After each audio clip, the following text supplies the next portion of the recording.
ಇಲ್ಲ, ಕಸ್ಟಡಿ ಕೊಟ್ಟಿದ್ದಾರೆ, ಸರಿಯಾಗಿ ಎನ್ಕ್ವೈರಿ ಆಗಬೇಕು. ಇದು ಅತ್ಯಂತ ಘನಘೋರವಾದಂಥ ಒಂದು ಪ್ರಕರಣ ಇದು. ಆ್ಯಸ್ ಇಟ್ ಈಸ್ ಏನೋ ಮಾಧ್ಯಮದಲ್ಲಿ ಮತ್ತು ಪೆನ್ಡ್ರೈವ್ಗಳಲ್ಲಿ ಹೊರಗೆ ಬಂದಿದ್ದಾವೆ. ಇದು ಅತ್ಯಂತ ಗಂಭೀರವಾದಂಥ ಪ್ರಕರಣ ಇದು.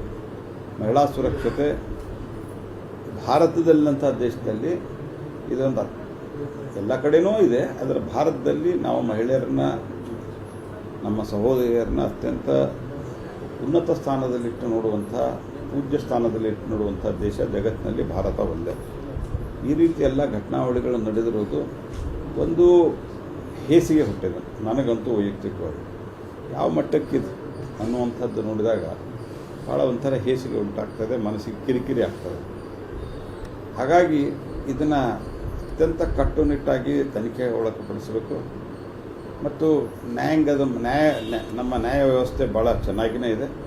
ನ್ಯಾಯಾಂಗ ವ್ಯವಸ್ಥೆ ಮೂಲಕ ಬೇಗ ಇದರ ಒಂದು ಎನ್ಕ್ವೈರಿಯನ್ನು ಮುಗಿಸಿ ಅತ್ಯಂತ ಗರಿಷ್ಠ ಪ್ರಮಾಣದ ಶಿಕ್ಷೆ.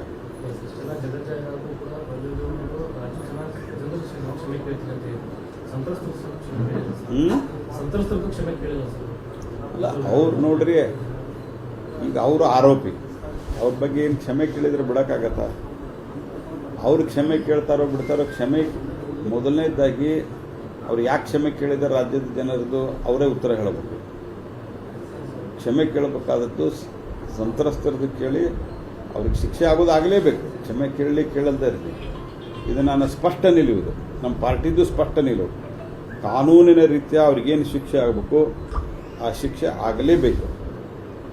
ಆದರೆ ಅವರು ನಡ್ಕೊಂಡಂತಹ ಈಗ ಪೆನ್ಡ್ರೈವ್ದಲ್ಲಿ ಬಂದಿರುವಂಥದ್ದು, ಪತ್ರಿಕೆಯಲ್ಲಿ ವರದಿಯಾಗಿರುವಂಥದ್ದು, ಇವೆಲ್ಲ ಸಂಗತಿಯನ್ನು ನೋಡಿದಾಗ ಅವರು ಕ್ಷಮೆಗೆ ಅರ್ಹರಲ್ಲ.